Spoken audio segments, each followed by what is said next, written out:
Is going on? The Money Guns firing early here. Sunday morning, Woodward Bets in the house, talking everything week 14 in the NFL. My man Scott, best bets, as the board says, 2-1 last night in the NBA. So hopefully you guys caught those picks on Twitter, made some money there. But a full day of football, Scott. Lots of chances to make some money. So we are here to break everything down, top to bottom on the slate, DFS plays, bets, season long. Ton of injuries to work through, so a crazy day setting up here. Thank you for getting up early and hanging out with us. If you guys have questions, that's what we are here for. We want this to be very interactive, so sound off in that chat. We'll answer as many questions over there as possible. So, Scott, good morning, my man. Usually the money guns are at the end of the show, but I like starting out on a high here with the money flying around. How we doing, buddy? Good, yeah. The money's been flying around, man. Friday, Saturday, Sunday, our best bets this whole weekend are going to be crushed. We're going to finish it off with today, but yeah, Friday night was a good night. I was actually over at, as you know, I went out there to Firekeepers, stayed the night out there and won me a couple nice little parlays off our basketball bets, so that was nice. But today, Chris, we got to qualify for that DK thing. We got to get rolling here. That's next weekend. So it'd be much nicer if I was out there and had a seat in that action. But actually, this weekend is the FanDuel live final, and saw some tweets and some action out there. Looks like everybody was having some fun out there. So if you're in the FanDuel final today, good luck to yourself. Hopefully you get some winnings there. But man, it looked like they had some fun with Nelly last night. Just another part of the live event experience. They usually have some kind of a musician or an athlete or something like that. And I guess they had a little concert by Nelly last night. It looked like a lot of fun. Yeah, pretty cool. As you know, those live finals are, they've made it over the years. I mean, when I first was going to them back in the day, I mean, they were fun. We didn't have all that. There wasn't Nelly. There wasn't Joe Montana and Dan Marino hanging out. So these things have really turned into an extravaganza. In fact, the first FanDuel final I went to, we were in a tiny little room at the Palazzo. We had food and drinks. It was great, no doubt. But it was not some of the experiences that it is now. It's turned into some crazy events. So like you said, good luck to everybody out there in that FanDuel final. DraftKings coming up soon. So, Scott, our last chance here. I know we're going after some seats today, so hopefully things line up right and we're able to join the party down there in Miami. But let's talk yesterday. So, full day of college basketball, Navy with the upset win. I mean, it looked dicey right off the bat. Army just runs about a 50-60 yarder in.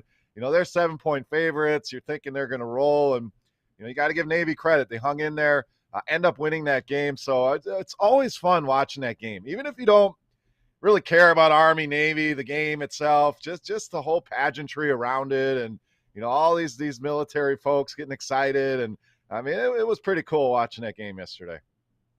Yeah, those jerseys, those uniforms they had were pretty nice. I don't know if how they got those, but I thought, man, these are pretty sweet. I thought those Navy helmets were pretty sweet looking. But yeah, that was fun. I turned that on for the first half there. I had a little bet under in the first half, and damn, they come out a bunch of points right away, and then they kick a field goal. Literally, they went the whole second quarter without scoring. They kick a field goal with literally seconds left that barely squeaked in. So, as we say, sometimes betting and gambling is a game of inches, and that one definitely worked out that way. But basketball came through for us yesterday. We're 2-1 in basketball last night, and actually the loss I actually posted 220, but ended up going at 218. And ended up going over by a half if you got it at the late betting number there that came up. So end up working out. It was actually 3-0, but Chris, we won't take credit for 2-1. We'll just take the credit for 2-1. Yeah, we want the clear winner. So it's nice to get that discounted number, though. We've seen a half can matter, a point can matter. So we continue to talk about that. Shop around, get the best price you can. There's so many different books out there. I mean, I'm not expecting you guys to have an account in every single book out there, but it does make sense to have a few. Find the teams you like, find the games you like, find the best line, the best price on them. So we'll hunt those down for you here today. Good morning in the chat. We got Joey 2 times. Has been a great contributor out there, so good morning to him. Mr. Thomas as well. saying what up in the chat. So if you're up early or joining us, don't be shy. Get that coffee, sound off. Let's talk some NFL football here on this Sunday morning. We appreciate you guys again for hanging out. Follow us on Twitter at Woodward Bets. We're going to continue to put more and more content over there. Drop some picks there last night. So again, hopefully you guys got in on those winners. So Scott, what about UFC last night? My brother calls me yesterday. He's a big UFC guy, and he's always, he knows I love to bet on some things, obviously, and he's like, dude, lay the money on Amanda Nunes. This I don't know a ton about UFC. I know enough, but he's like, she never loses. Nobody barely hits her. I look at the odds. It's like minus 1,000. So you got to bet 1,000 to win 100. Like, that's not my kind of bet. Like, I want the long shot. Scott, I almost bet against her. I forget what the odds were on the other girl, but almost pulled the trigger, but did not. So needless to say, what a shocking upset. And B, my brother is officially fired from UFC picks here. Short-lived career in Woodward Bets. One phone call, you're fired. So any thoughts on UFC last night? Yeah, I'm not generally a UFC person. I'll watch it. I don't mind watching it. It just seems like there's one of those UFC things every stinking weekend. But anyway, I did see that. I actually was kind of chuckling. They had one of the sports books put out there. Some dude laid like $330K on Nunes to win, and he was only going to win like $40K or something like that. And yeah, she took the loss. I'll tell you what, though, I watched that. That didn't look like very much for somebody that's such a badass to quit. I mean, I understand she was getting punched a few times there, and then, that submission, and then she was smiling. I mean, Chris, if I get my ass kicked and submit, I'm not smiling at you after I'm done here. I mean, no. It almost looked like maybe she had a little piece of the pie and bet on her opponent herself. But, I mean, who's to say that's what happened? But, I mean, hey, I don't know, man. That just looked a little fishy to me. That's all I'm going to say.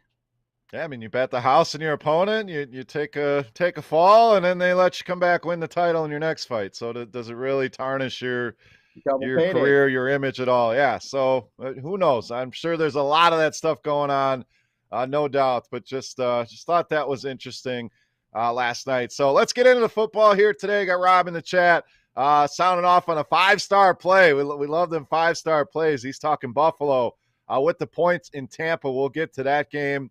These guys they're saying we need some money. It's Christmas time, Scott. So let's get that lunch money going. That's right. Let's dive into these games and give some thoughts. There you go. Just throwing money around that. That is the plan for today. We hope that's how the day ends up. So let's get started with these games. We're going to start with Dallas and Washington. Our first game up here. Updated lines. Mostly 5.5s here. So this one definitely moving towards Dallas. There are some 5s out there as of right now. This total sitting mostly at 48. There's a 47.5 available at DraftKings. So, Scott, this one looks to be a very good spot for the Dallas Cowboys.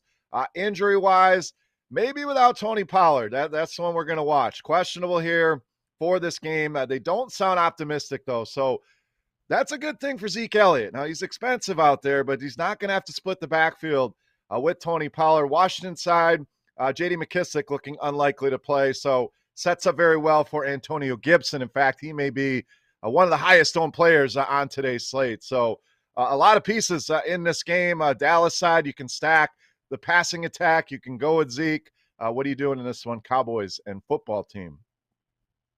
Yeah, this one here is a very important game for Washington. They cannot afford to lose here. This might end their division and wild card playoff hopes if they lose here. So I think Washington's going to be really focused here in this game. I'm not really sure I got a lean yet as far as a bet, but I mean, this one here, this sets up real nice for Dak Prescott and the boys. I mean, Elliott, like you mentioned, no Pollard. I think Elliott today, I think they may scale back on him a little bit, especially with that sore knee, but man, Dak's got all his receivers back. He's got Gallup, Cooper, Lamb, and we've seen Washington struggle mightily here with the wide receivers, the quarterback. They're actually the worst team in the NFL about giving up points to quarterback. They're 29th in wide receiver here. So I think this game here has the potential to be a shootout. But, Chris, I really think here Washington's got to be focused here. I think this is a game that really means a lot to them, a lot more than Dallas. So if I was to bet, I think I might lean Washington here. but I'm not sure. Maybe take the points, but I think this one here is a tricky one for me. But I think there's a lot of fantasy goodness in this game. Yeah, for sure. And I don't think anyone's going to really go to Dak's going to have some ownership. It's not like he's going to be unowned, but I think compared to some of the other quarterbacks we're going to talk about, you have the Cam Newton, Taysom Hill value plays. You have the Tampa Bay Buffalo game, which they're already talking about in the chat. Both of those quarterbacks are going to garner some interest. Mahomes in a great spot at home against the Raiders. So I don't know that Dak's going to have a ton of ownership here. The problem is, Scott, yes, he has pairing partners, but there's so many ways you can go here. You Cooper, Lamb, Gallup. I mean, you can include the tight end. Do you want to include Zeke in that stack? So I think that's the problem with Dallas, is trying to minimize it to who you want to roll with there. So Lamb, obviously, the high ceiling. Gallup, the cheapest of the three. I like Amari Cooper, kind of that middle ground. I don't think he's going to get a ton of ownership today either. And then, of course, Zeke without Pollard.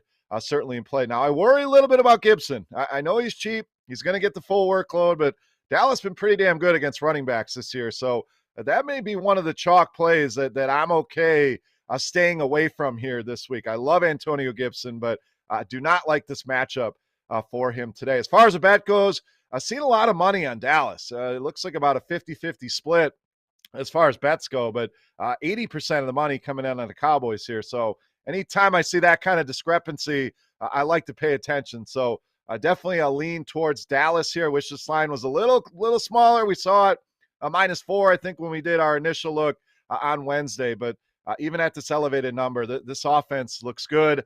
I don't know that Washington can generate enough offense to keep up here. So you got some supporters in the chat as well, Scott. Mr. Thomas on Washington. He's calling a straight up win for the football team there. And Rob J says Washington make or break as well here for the football team. So our boy Easy also in the chat. So good morning to him. Scott, let's move to our next game. Jacksonville and Tennessee. Tennessee, big favorites here. Latest lines, we're looking at 8.5 for the most part. Some 9s out there if you are looking at Jacksonville. Total sitting anywhere 43.5 to 44 on this one. So it's got kind of an ugly game here. The Titans are intriguing as far as the running game goes, but there's two guys there, Deonta Foreman, Dontrell Hilliard.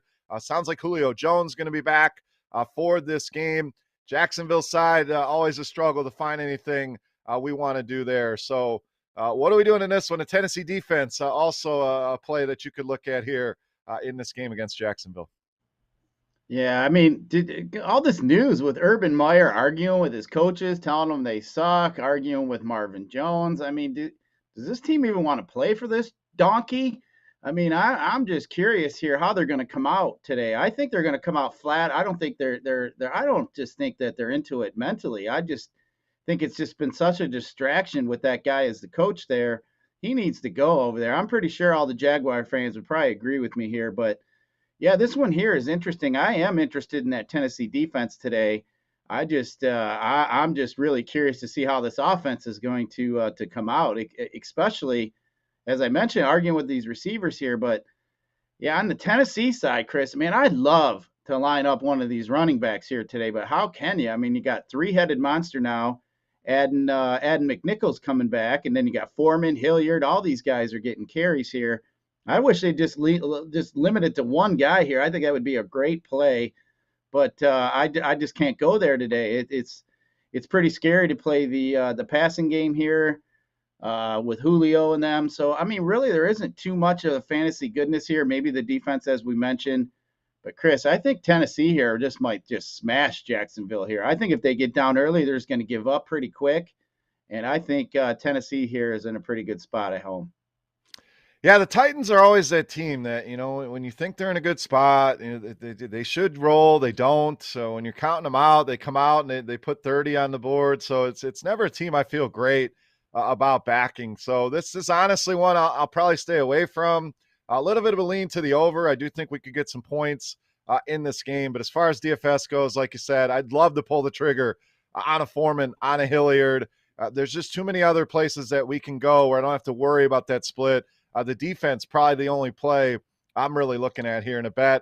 I'm likely staying away from this one. All right, let's go to Seattle and Houston up next. Seattle, big favorites here. I'm seeing 8.5 at FanDuel, 9s mostly across the board, even some 9.5s out there. So this one all over the board. Total 40.5 to 41 here for this one, Scott. So I know you were big on Seattle earlier in the week. Obviously looks like a very good spot here for Russell Wilson and company. As far as the running game goes, kind of some musical chairs there. No Travis Homer, no Adrian Peterson this week. Sounds like Collins will be back. You got Rashad Penny there and DJ Dallas. So it could be a three-man committee there. Houston side, Brandon Cooks, questionable, is certainly the one that we are waiting on there. So still heavy on Seattle here this week, Scott? Yeah, I like Seattle. I think Houston's terrible. I think Seattle's going to try to get it right. I think Wilson has still been struggling a little bit with that finger issue that he's had. But, yeah, I think the only guys here that I'd even consider playing today maybe are Wilson, Metcalf, and Lockett. But obviously I'm not going to play both of those two receivers. Probably end up looking at Lockett if that was the case. But, I mean, this game here is just another one. I just don't think that this game's going to have a track meet type score. I think this game's going to be lower scoring. We've seen Seattle try to run the ball quite a bit, and I think they're going to try to work off the play action here. But Houston's just been absolutely horrible. I think the defense, too, is in play for Seattle. Davis Mills has struggled at times. I think you're going to see some short fields here for Seattle a few times as they're going to end up turning the ball over. But, Seattle – as far as defense goes, they've only allowed one score to wide receivers here in the last few weeks. So even with Cooks, if he was healthy, I think that is a stretch here. But I think I would just maybe look at some defense here and maybe a Lockett as a guy just to maybe like a dart throw type receiver here. I don't think I'm going to end up pairing him up with Wilson, but I do like one of these Seattle receivers. I got a feeling that one of them, they may try to jam one of them the ball to get Russell Wilson right here.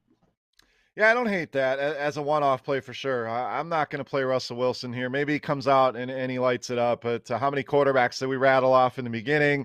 There's more that we haven't even talked about that I prefer here. A very low total in this game is a pretty big indicator. I don't think we get a shootout here. Seattle tends to get in these ugly type games, Scott, so it wouldn't shock me to see this one be one of those 9-6 field goal type games.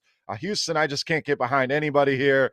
Betting-wise, I'm leaving this one alone as well. I don't feel comfortable backing Seattle, who has not been great this year. Sure, it's a good matchup, but Houston's defense been a little bit improved here recently. So I've been pretty good against quarterbacks, receivers, fantasy-wise.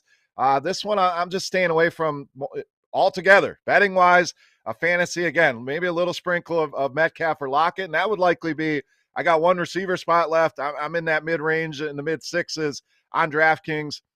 Sure, I'll pull the trigger on these guys. I probably have a little bit of lean more to Metcalf than Lockett, but it's pretty much a coin toss there. But stay away for me here. Are you betting anything here? Again, I know you like Seattle. You can get a pretty decent number on them right now. Like I said, 8.5 at FanDuel. Yeah, I do like Seattle here. I just think Houston is one of those teams. I like to chase after the bad teams. Obviously, we know Houston's a bad team. I don't think this number is that high. If Seattle was right and playing well here, I think you'd see this game way over 10, maybe over 10, actually. So I think I'm getting a little bit of a discount here. So I think I'm going to roll with Seattle here in this one. I actually don't mind teasing it down a little bit, too, to get it under 3. But, I'm going to go with Seattle. Yeah, Rob says in the chat, the odds begging you to take Seattle. It's nobody wants to back Houston for sure. Mr. Thomas in the chat, Houston is terrible. He used the Charles Barkley analogy there. But, it's just an ugly game. We don't have to bet every game. That's the beauty of a full NFL slate. We can pick our spots, and for me, just one I'm gonna stay away from here. So let's go to one. It's going to be one of the better games on the slate here, Scott. Vegas and Kansas City. Injury-wise, we know Darren Waller will remain out for the Raiders. No Kenyon Drake. He was placed on IR. Jalen Richard placed on the COVID list. So that running back room going to be pretty thin for the Raiders. The Chiefs look like they are a full go here. Big favorites here, as we'd expect, at home. We saw this team the last time they played, Scott. This Kansas City offense was pretty electric. So Kansas City looks like mostly 9.5s across the board on that spread, and that total sitting at mostly 48. So this one, what are we doing here? Again, the Chiefs stack, I think, will be a little bit under-owned. It's expensive anytime you roll Mahomes, Hill, Kelsey. We've seen that win many tournaments over the years. Not so much this year, though. It hasn't been as explosive for the Chiefs. So do they get it going today, Scott? Do you want to go to that running game here? And then the Raiders. I think you're going to see a lot of people going towards Hunter Renfrow, Josh Jacobs.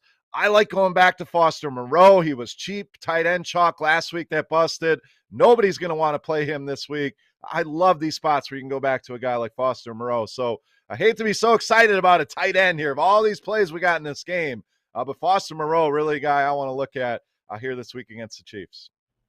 Yeah, the Chiefs have been rolling, and finally they got it together here, obviously on a 5-game winning streak. But, Chris, they haven't been winning as they normally do. They haven't been like we've seen in years past where they're just rolling up that scoreboard.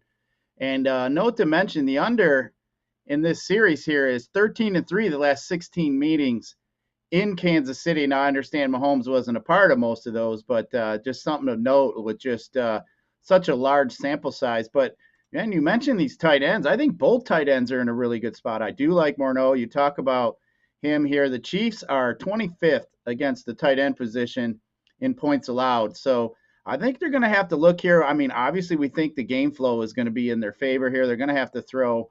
I do like some Renfrow. I do like some Morneau. But on the other side, Chris, of this game, are we going to get the Travis Kelce game here we've been waiting for? I mean, the Raiders are almost second to last here in giving up points to the tight end. I think this game here is a game that Kelce should shine. I mean, he caught 8 passes, 119 in week 10. I mean, that's a season high in yardage, but he needs to get in the end zone here. He had only 3 catches and 27 yards against the Broncos last week. They need to get the big fella rolling over there. So I think you're going to have to look at a Kelce. I know he's expensive, but I don't know how many people are going to go there. I think they're going to pay up for Kittle more than likely than Kelce. So I think you're going to get Kelce pretty low owned. But as far as any kind of running backs, but Chris, I think Josh Jacobs, Chris, I mean, he's in line to get a shit ton of work. So he's not being talked about as some of the one of the best running back plays this week. But, man, if the Raiders stay in this game, he's going to have a good game, and I'm going to have to assume he's going to have 20-plus carries guaranteed. So I don't mind him as a low-owned option at running back today. But I think the tight ends stand out on both sides of the ball here today. Yeah, I like the Jacobs call for sure, and I'm gonna give you some eye-popping stats on Kelce here in a second. I'm glad you brought him up, but Jacobs 9 targets last week, caught all 9 of those. So, he's getting all that receiving work. Because what we always wanted for Josh Jacobs is he never was that receiving back that we saw at Alabama. So you take Drake out, you take Rashard out. Who else are they going to utilize? So if it's competitive, he's obviously going to be a big part of that. If they get down, they're lacking Darren Waller. They're lacking playmakers. Every ball can't go to Hunter Renfrow, whose props are something I've been hitting every week, Scott. Those are almost automatic, Hunter Renfrow receptions and yards. So that's something you can put on your list. But I love the Jacobs call. Again, that 9 targets is certainly something we want to look at. Travis Kelce, history against the Raiders. So did a little digging here. I'm just going to rattle off the last few games. So we saw that game last month, 8 for 119 in that one. Last season, 8 for 127 and a touchdown, 8 for 108 and a touchdown. Back to 2019, 5 for 90. So that's about the worst game we're going to see. 7 for 107 and a touchdown. You can go back to 2018, 12 for 168 and 2. I could keep going on and on and on here, Scott. The point is, this guy owns the Raiders over all of the years. You mentioned nobody's going to want to pay that price on Travis Kelce. We just haven't gotten many of those huge games. Today could certainly be that day. So it feels like, again, a Kansas City stack. You run it back with a Renfrow, a Jacobs, or both. That's something I'm really liking here and something I've already put together. So as far as a bet goes in this game, Scott, I lean the Chiefs here. I do think they roll. Like you said, they're getting it going. This is the time they have to turn it on. Vegas has been decent in spots. They've been good in spots. They've also looked absolutely horrific in spots. Very tough place to play here. I think the Chiefs roll here, so I don't mind laying the points here with this high number. So any bets here, spreads, totals, what do you got? I actually like the under in this game, Chris. I don't think that the Kansas City's going to come out and just zing it all over the field. I think they might try to run a little bit, and I think I think Vegas is going to try to run as well to keep Kansas City off that field. So I think it's going to be a struggle on who's going to control the flow of this game. But yeah, I think that 47.5 does seem a little bit too high. I'm not really too strong on it. It's not going to make my best bets play, but I think I'm going to roll with the under here in this one. Robin, Mr. Thomas in the chat having some concerns with my Chiefs pick. I get it. Kansas City does not cover the spread very well. The Raiders not very good against the number either. Rivalry game here, so I certainly understand the concerns with that one, but I think the Chiefs get it rolling here this week at home. All right, let's move on to New Orleans and the New York Jets. This one's got littered with injuries and returns. We get the return of Alvin Kamara. Obviously, good news for the New Orleans Saints. No Mark Ingram here this week. The Jets are going to be down a lot of pieces. Elijah Moore was placed in IR the other day. No Michael Carter, no Tevin Coleman in that backfield. Another receiver, Corey Davis, on IR. So, they're down to Jamison Crowder, Keelan Cole, guys like that, who I do think can be some decent value plays this week. Keelan Cole all the way down at 3,100 on DraftKings. But Scott, the story here, Taysom Hill back under center for the Saints. He'll likely be the most popular quarterback this week, and I think with good reason here. A huge upside. Price tag is not indicative of where it should be, of what he's been doing in this role. So he's one of my favorite quarterback plays this week, no doubt. Thoughts on Taysom? Does Kamara maybe go under-owned because of that? And can we pull anything out of this Jets team?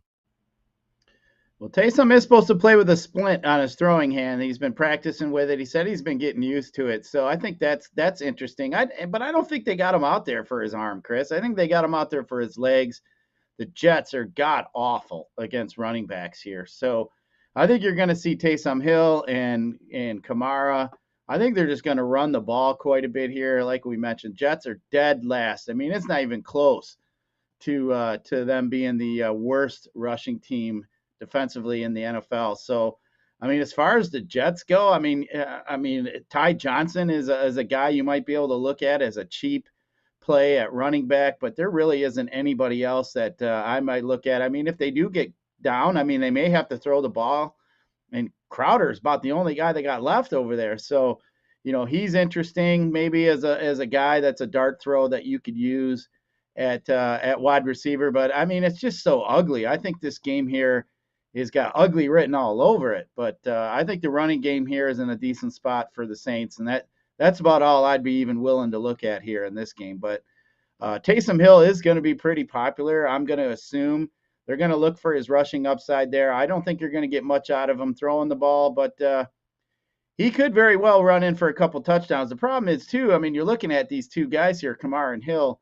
It just seems like, Chris, if I play Kamara, Hill's going to run in for 2. If I play Hill, it'll be Kamara. So it's like, it's so frustrating at times, especially if you're a Kamara owner, you pay up for him, and then Hill's stealing your 2 and 3, 4-yard, 5-yard touchdowns. It's just so frustrating, like I mentioned. But yeah, this one here is really ugly, Chris. Come on now. The rookie move is deciding one or the other. The veteran move is make more lineups and utilize both of them. Some lineups you got Taysom, the other lineups you got Kamara. I don't know about pairing them together. I mean, Taysom doesn't throw a ton. You mentioned the splint on his hand. He doesn't throw a ton to the running back. So I could see the thought process of putting them together, and then you're really gathering up all the touchdowns there. But, with a lower total, how many touchdowns are there going to be? As far as the Jets go, I'm staying away from the running game. You mentioned Ty Johnson, Austin Walter, a guy that'll work in. I do like some of these value receivers, Crowder and Keelan Cole, like I mentioned, who we've seen had some big games. 3,100 can open up some things. So as far as you got Taysom or Kamara, Keelan Cole on the other side, I don't hate that as a little skinny stack. As far as a bet goes, I think we get more points in this one than this number indicates. So I got to lean to the over here. The Saints are another one of those teams. They're putting these spots. You feel good about them. Most people are probably locking in the Saints here. They can disappoint you as well. The Jets can be pesky. As bad as they are, they can still hang around in games. But I don't want to mess with either of these two teams. I do think we get points here. So lean to the over here for me, Scott. Any bets in this one for you? Yeah, I mean, man, who would have thought that New Orleans would be suffering without old famous Jameis over there? But yeah, without Jameis, they haven't won a game yet. I think they finally get it done today. The Jets are just awful. I think it's strength versus weakness here. I think New Orleans is going to be able to run the ball pretty well, and I don't think the Jets are going to have an answer for it. But yeah, I like the overcall. I mean, it's dipped from 44 to 42 and a half.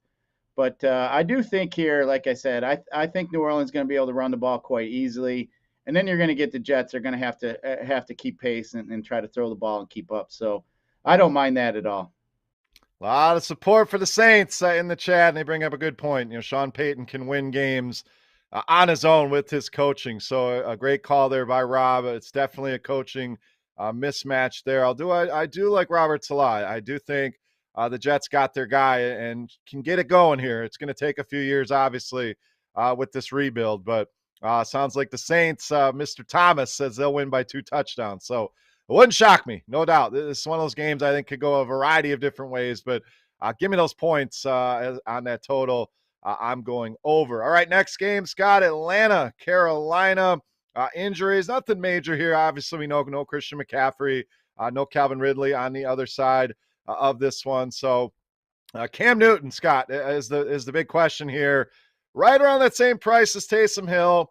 Similar upside. I'm not going to give him Taysom level of upside, but we know he loves to run the ball. He's got a rushing touchdown in each of his first 3 appearances here with the Carolina Panthers. Atlanta, terrible against quarterbacks. So where do you come out on Cam? I think some people after that performance in Miami are going to stay away, but this matchup here with Atlanta, certainly one he could take advantage of. Spread-wise, 2.5 across the board in favor of the Carolina Panthers in this total.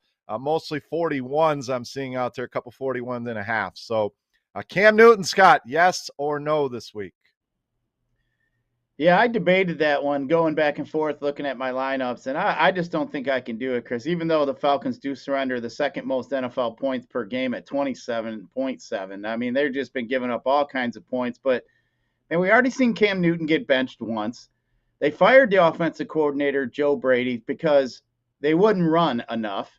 So now here you got a spot here where they ended up bringing in Jeff Nixon. He's the buddy, one of the buddies of Rule. So I think he's going to go along with obviously what his boy says here. I think they're going to run the ball quite a bit here today. I think Chuba Hubbard and Abdullah are going to get quite a few touches today.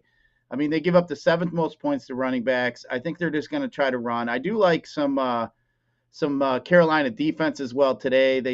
They're pretty stingy against the quarterback. They haven't given up a QB 15 finish or worse for quite a while here. So I mean, the only guy here I might consider playing is Cordell Patterson just because he's been getting so many touches. He's averaging over 15 touches his last 7 games. We obviously see he's their primary running back, but Mike Davis has been coming in here a little bit more recently. He's been running more pass routes, kind of digging into some of Patterson's plays here. So, I mean, that's obviously concerning for me.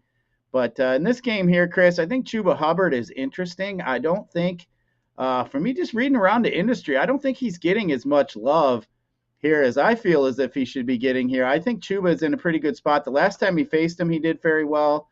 So I think that's a play here I'm interested in today is the running game and the defense here for Carolina. Yeah, he's one I've debated as well. I mean, he 24 carries in that last game against Atlanta, but Cam Newton was not around, and that's what you worry about is Cam going to vulture his goal line opportunities? We need those touchdowns. How many balls is he going to catch out of the backfield with Cam Newton under center? So I get the thought process on Chuba Hubbard. I don't know that I'll go there, but I'm certainly intrigued as well. If he's going to be low owned, maybe that's a way to get off some of the Cam Newton ownership, get a little bit different here. DJ Moore, pretty cheap out there. Atlanta side, it's tough for me. I think we've both kind of written off Kyle Pitts. I'm sure that big game is coming, but you continue to fire that money gun away and waste money on Kyle Pitts every single week. Cordero Patterson also intriguing, but mostly a stay away game for me here, Scott. That being said, I do like Carolina here at home. We're seeing, again, a nice discrepancy in bets are pretty split. With a nice amount of money coming in on the Panthers. So I'm with the money here. I think Carolina takes care of business here at home. Yeah, I mean, this one here, too, I mean, just kind of looking at the over-unders here, I think I like the under here, the 41. I think this game here is going to be a slow-paced game. I don't think Carolina's just likes to run like a slow-paced offense or one of their slower-paced offenses here. Just kind of looking at some of these, the last 3 times they've played actually has been under, and the last 13 out of 17 meetings in this series has gone under. So, Chris, I'm just going to keep rolling with that. The numbers are there, but I think Carolina's going to try to run, and I think that defense is going to give Atlanta all kinds of troubles today. Yeah, a lot of stayaways in the chat on this game. People not wanting to touch this one, so I certainly can't blame you for that one. Again, I like Carolina here a lot, but no issues with anyone avoiding this game for sure. Let's move on to our last game in the early window. Here we got Baltimore and Cleveland up next. Looks like Cleveland. There's some 2.5s out there. There's some 3s out there, different juice. So this one's all over the place. Best lines right now at BetMGM and FanDuel at -2.5. If you're looking for a 3, you get even odds at DraftKings on that -3. Total 43.5 for the most part. There is a 43 at BetMGM. So, Scott, this one, no injuries. I mean, we got Marlon Humphrey out on the Baltimore side. I think that obviously helps a guy like Jarvis Landry here. But, this game, we've seen a lot of line movement towards the Cleveland Browns here. Baltimore started out as the favorite. Now we have Cleveland favored here. So can we go to Lamar Jackson? I'm going to give you another quarterback question. It has not been great here, but we know the upside he has. It doesn't feel like he's garnering a lot of attention here this week. Has some clear stacking partners if you wanted to go that route. Or are we just avoiding that Cleveland side? Nick Chubb tends to have big games against this Baltimore team for some reason. Hunt always intriguing. Landry's intriguing on DraftKings, but intriguing means I'm not ready to push the button on any of these guys yet. Are you loading up on anyone in this game in your lineups this week? Man, Lamar Jackson is total boomer bust here in this offense. I mean, he's been struggling lately. I mean, he's been sacked 13 times in his last 3 games. That Cleveland defense has been pretty stingy to quarterbacks. The last 6 of them they faced have been QB 17s or worse for that week. And the last time he faced in week 12, he threw 4 picks against Cleveland. So there's all kinds of reasons why not to play him. But I think this is a play here today. You mentioned, Chris, playing, the veteran move, playing a bunch of teams. I think if you're playing a bunch of teams today, I think you should have some Lamar Jackson today. I mean, it's just like we mentioned, boomer bust. I think people are going to shy away from him today for sure. This running game here is interesting for the Ravens as well. Freeman's been playing pretty good here recently. 17 touches for a third straight game. He's been over 70% of the snaps. So I think Freeman is a pretty decent play here. And then this Cleveland side, it sounds like they're going to run Chubb and Hunt together today. So I think that's interesting. They may be able to keep the ball away from Lamar Jackson. That would be my fear. But this one here, though, Chris, I think, like I mentioned, Lamar is risky. But, man, I think that upside's there. Yeah, I did a little digging on Lamar as well. Obviously, you mentioned that game he struggled, just 13 DraftKings points a couple weeks ago. But before that, 2 games in 2020, 38 and 28 DraftKings points. The year before that, 34, 26, 27. So those are the last 5 against them. So, he's obviously got their number again. You mentioned boom bust. I'm very much intrigued with Lamar Jackson. There's safer plays. There's guys with a similar type upside, but he is certainly a guy I'm going to be looking at here, especially if you're building multiple lineups. As far as the bet goes, I'm with the line moving here, Scott. You generally don't see that big of a line move without a major injury. I just don't see why it moved that much in favor of the Browns other than people hammering the Browns, which is a side that I'm going to be on here, especially if I can get a nice number on that 2.5 and keep it under a field goal. A big game for both of these teams, especially Cleveland. They don't want to drop to 6 and 7 here. So I am backing the Browns in this spot. Any leans on a bet here for you? Yeah, I got to agree with you here on the Browns at home. I think getting Chubb and Hunt is going to help. Should help them immensely. But, I think the Browns here are in a pretty good spot. I do like it if it's under 3. But, as far as like an over-under, I think that is going to be that's something there that I don't really want to fool with. But I think the Browns here are in a pretty good spot. All right, let's hit the afternoon window starting at 4:05 here locally. We have the Giants and the Chargers. This one looks like it's all over the board as far as spreads goes. We got as low as 8.5 at PointsBet, a bunch of nines, some as high as 9.5. So again, finding your best price depending on what side you're on. Total looks like 43s, 43.5s at all these shops out there. So Scott, again, injuries here. The story with the Giants, no Daniel Jones. We will get Mike Glennon. I know there was some worries it was going to be Jake Fromm, but Mike Glennon sounds like he is able to go here. No Kadarius Toney for the Giants either. Galladay Shepard, both questionable here today. And then the Chargers, we know Keenan Allen will not play in this game. But it sounds like Mike Williams, good to go here in this one. So Scott Williams, let's just start there. Going to be popular, obviously. There's going to be a ton of targets to go around. If you want to go down the depth chart a little bit, at wide receiver, you got guys like Jalen Guyton and Josh Palmer there as cheap, intriguing options for the Chargers. And I love me some Austin Eckler in this spot. Giants side, mostly a stay away. I'm intrigued by Saquon Barkley. He's cheap. We know they can get him involved in the passing game, but mostly Chargers for me in this one. Scott, what are you doing here, Giants and the LA Chargers? Yeah, I mean, Eckler's in a great spot here. I think he's going to be pretty popular today, and rightfully so, especially without Keenan Allen over there. But as you mentioned, Williams is going to be able to give it a go today, so that is interesting. But Keenan Allen is just, or Eckler's just a guy here that just gets so many opportunities in the passing game. That the Giants have yielded the 11th most receiving yards to running backs so far this year. So I think they're gonna use this game plan here and get Eckler involved here. I mean, he scored a 15 all-purpose touchdown so far, so I think that is, or they've given up. I'm sorry, the Los Angeles is scoring 15 all-purpose touchdowns across 12 games. So obviously they're giving the ball to him. So I do like him.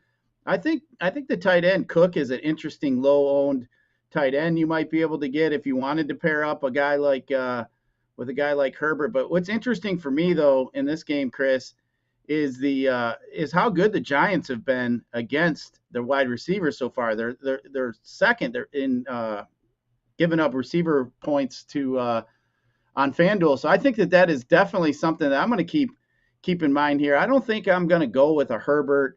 I think that's been a pretty popular stack that I've been seeing when I've been reading Herbert to Williams, because they just feel as if so much of that offense is going to be funneled through those three guys, and rightfully so. But I think the Giants here are going to be pretty tough today against I almost called them San Diego, against these Chargers here today. But I think this game here, I kind of like the under in this game, actually.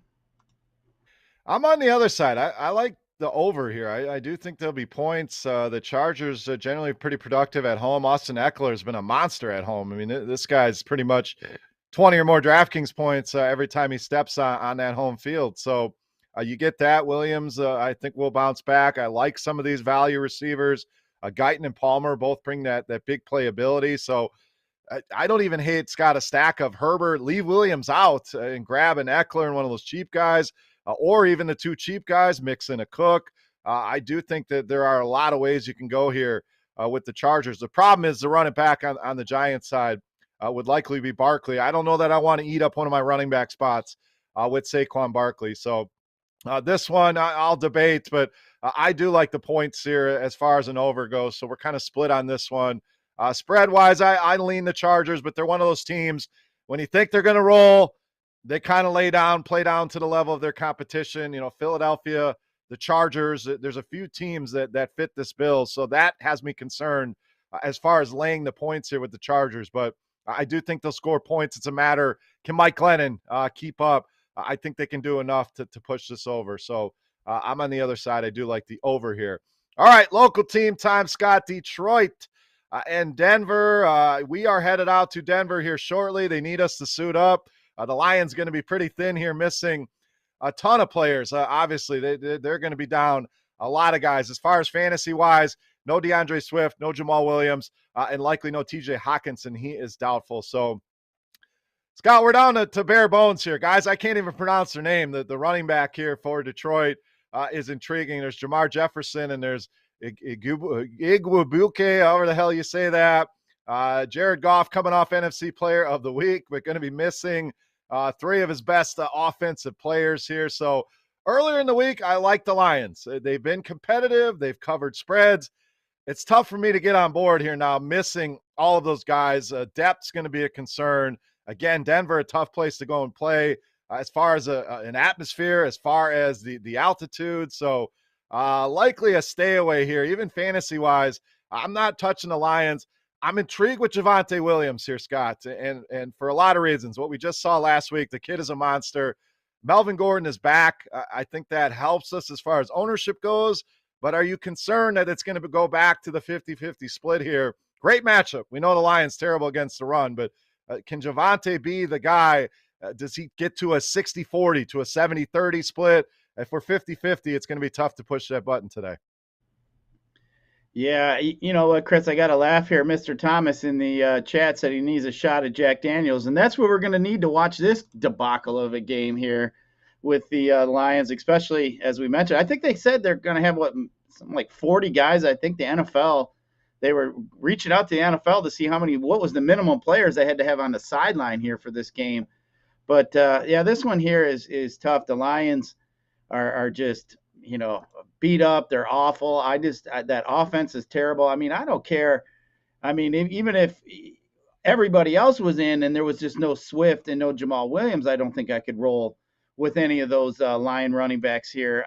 And I've been seeing Jefferson and Igbobuke, whatever you want to say it, as actually some value running backs to play in DFS. And I'm not going there, that's for sure. But Javonte Williams, I mean, he's got to be the guy. They got to start giving it to him. He's their main guy. Gordon he's a free agent, so I don't see any reason why they need to try to keep giving him the ball. So I think this might be the time here, Chris, where we start to see Javonte Williams maybe get that 70%. I think Gordon being in is going to take away from his ownership. I mean, truthfully, Chris, let's be real, if Gordon wasn't in today, Javonte Williams would probably be the chalkiest running back on the whole entire slate. So I hope that some people stay away from him today. I just think the Lions are just going to get run over.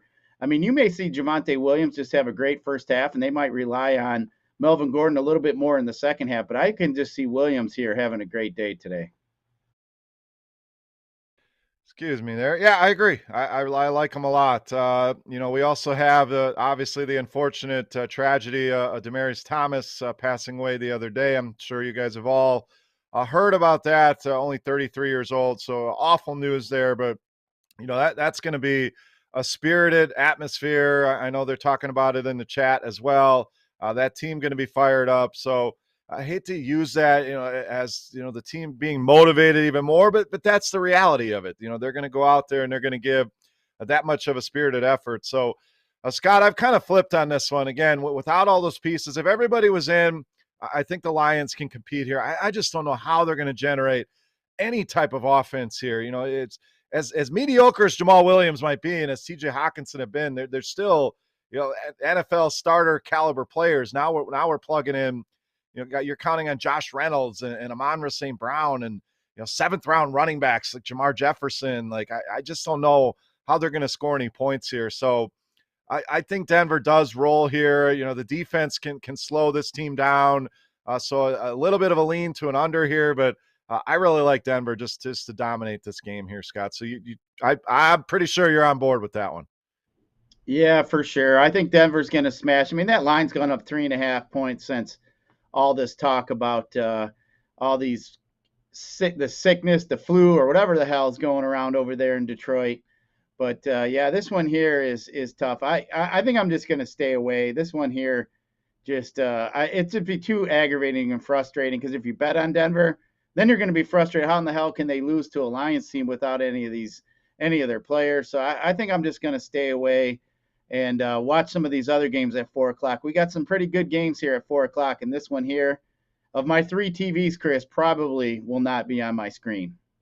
One last point. We brought up the altitude, and I think, if they are minimal on depth, I mean, this is the one place in the NFL that you want depth. I mean, guys out of breath and, trying to adapt to this altitude. And, if you're going to be thin on depth, I think that could cause a problem. You could see a very fatigued Detroit team very early in this one, which goes back to our Javonte Williams play, and maybe they just lean on their defense and this ground game to just dominate this Detroit defense. So I feel pretty good. The more we talk, I feel better and better about Denver at this elevated number and about Javonte Williams. As far as ownership goes, looks like he still may be one of the most popular, if not the most popular running back on this slate. So if that's the case, I don't mind staying away from him. As much as I love him, as much as I think it's a good play, as much as Gordon being in helps that ownership. If he's going to be that popular, I think there's other places that we can look to. So just something we're going to have to debate up until lock here in a couple hours. All right, next one. You mentioned some better games. This is certainly one of them. The next two are both pretty entertaining games. We have San Francisco and Cincinnati. So this one's got another one where the line has really moved a ton here. It started out Cincinnati -2.5.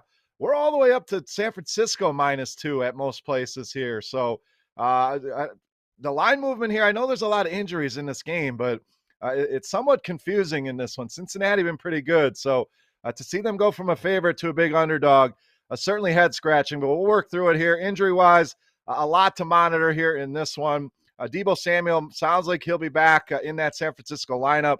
Joe Mixon dealing with an illness. Sounds like he's going to give it a go along with T. Higgins. No Elijah Mitchell here for the San Francisco 49ers. Jeff Wilson Jr. is back. We thought we might get some JaMychal Hasty, but sounds like Wilson will be the guy here. 4,400 on DraftKings. So, Scott, walk me through this line movement because I get it. You know, there's concerns with Mixon. There's concerns with Joe Burrow dealing with an injury. He's not on the injury report. I know he's dealing with a hand injury, but why such a significant line movement in this game? Yeah, I mean, it is kind of head scratching. Actually, I was kind of looking into it. I mean, I don't think it's because Deebo Samuel's back. I don't think that that's the case. But I mean, this one here, I mean, I love this over in this game. I think this game is going to be full of points here. I mean, you got Mixon back, you got Deebo Samuel back, as you mentioned. But yeah, Chris, as far as the line movement, though, I mean, I can't put a beat on it. Maybe they just had a bad line here at the beginning and we missed out on it. But I think this one here has definitely a potential to be a track meet. San Francisco is going to be without two of their starting corners today. So I think Burrow and Chase are in a pretty good spot. Now with Kittle, with Deebo Samuel being back, I think that might take a little bit from Kittle here today. So I think that's interesting. When Jeff Wilson, as cheap as he is on both sites, FanDuel and DraftKings, I think he's going to be pretty popular today.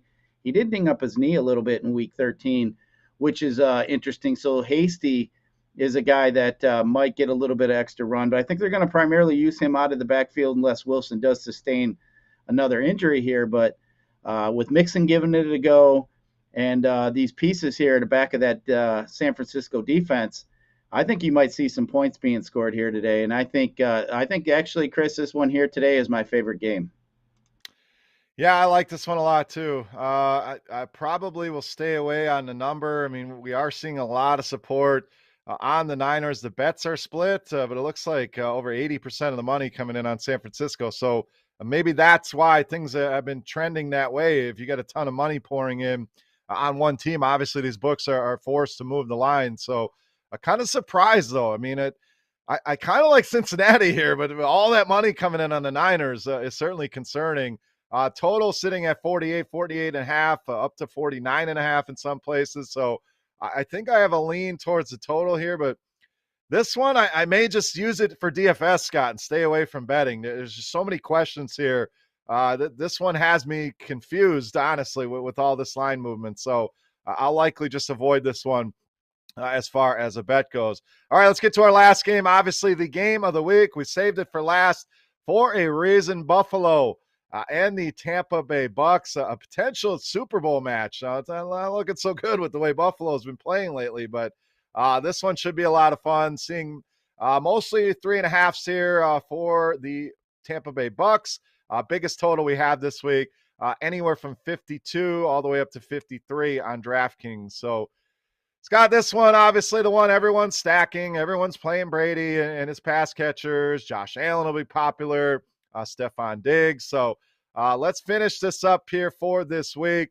Who are you looking at here? Some must plays, anything sneaky here, and then a bet in this one. Let's wrap it up. Buffalo and Tampa Bay. Yeah, the Buccaneers are 5-0 at home. They got to keep winning here to try to keep that number one seed intact here. So I mean, this one here definitely is screaming offense. These two teams are very fast paced offensively. When you look at neutral type position, neutral type downs, whether it's where it's not a throwing or passing down, both these teams here, especially Tampa Bay, they like to throw that ball around.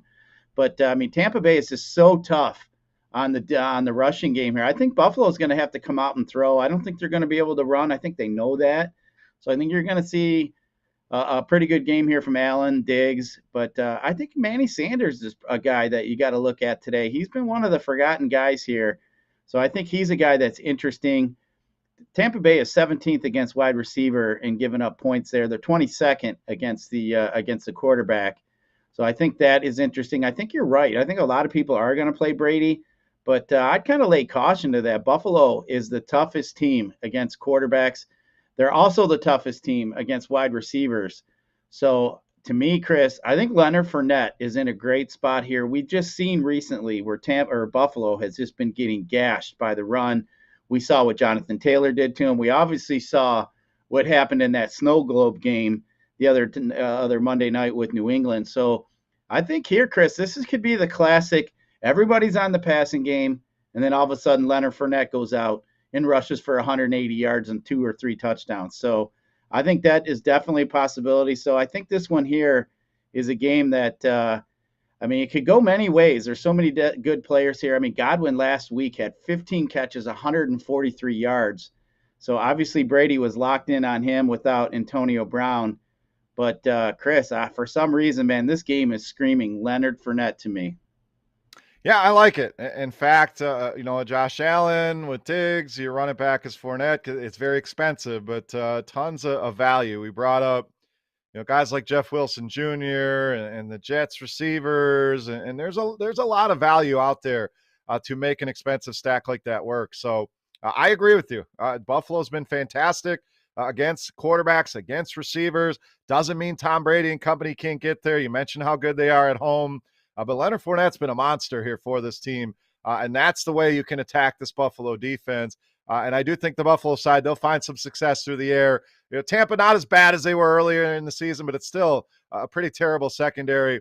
Very difficult to run against this team. So Buffalo being a smarter coaching staff, a smarter offense, I think they realize that they're going to need to do it through the air here. And I think Josh Allen can have a big day. So this one should be fun, no doubt. Looks like they're kind of split in the chat. We got some Buffalo locks locking in. We got some people saying that line too low for Tampa Bay. Joey 2 times saying Tampa only -3.5. Mr. Thomas booking Buffalo. Rob J betting a house on Buffalo. So this one garnering a ton of attention as we expected in the chat. So Scott, any bet on this game and any final thoughts here, things we didn't talk about yet? Yeah, I think I'm going to look at Leonard Fournette's rushing props. I'm gonna focus in on that, and I also like the Diggs receiving props as well. I think they're going to jam the ball to Diggs quite a bit today. But Chris, I think this one here, I'm gonna agree with everybody here. I think I'm going to go with Buffalo getting that 3.5 points. I'm going to take those points in this game.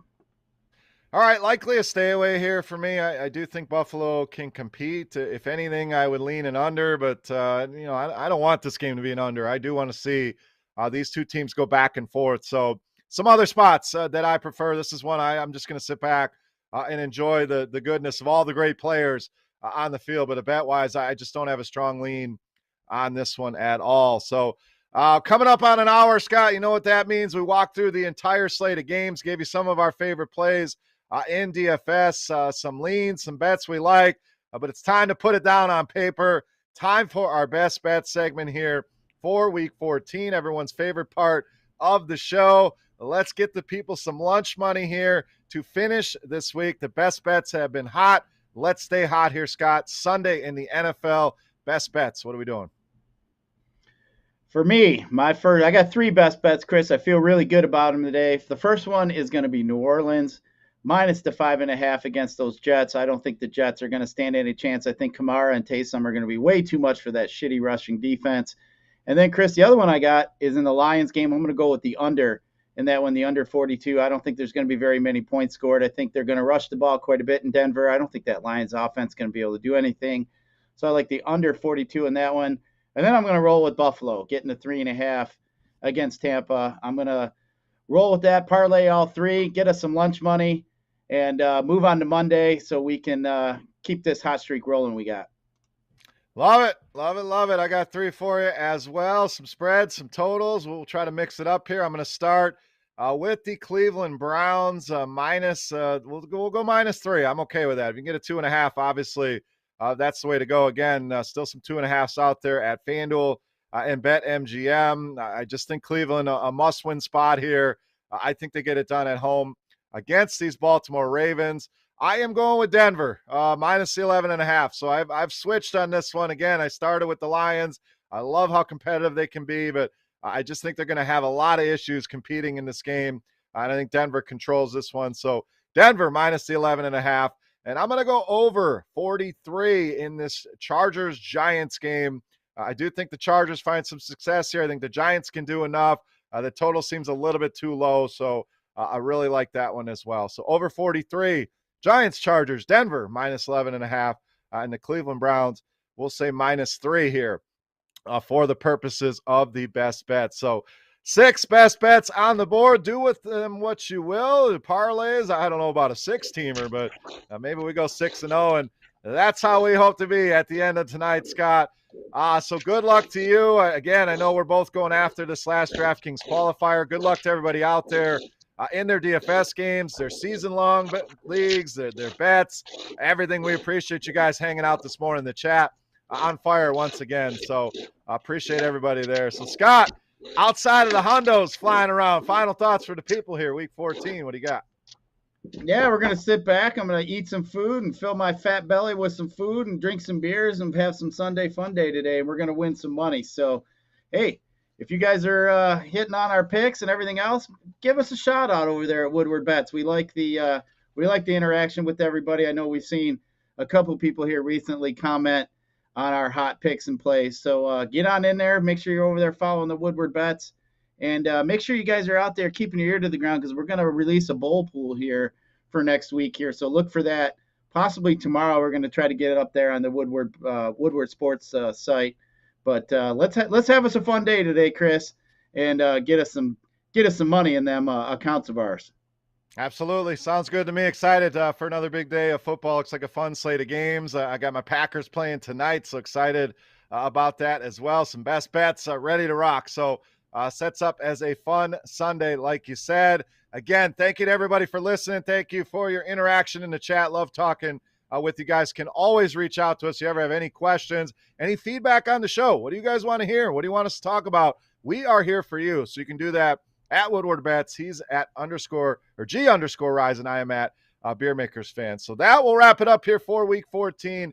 Thank you again for hanging out here for the hour. For Scott, for our boy Kareem behind the glass, I am Beer. We are Woodward Bets. Thank you so much for watching. Best of luck in all of your contests and your bets today, and we'll catch you tomorrow.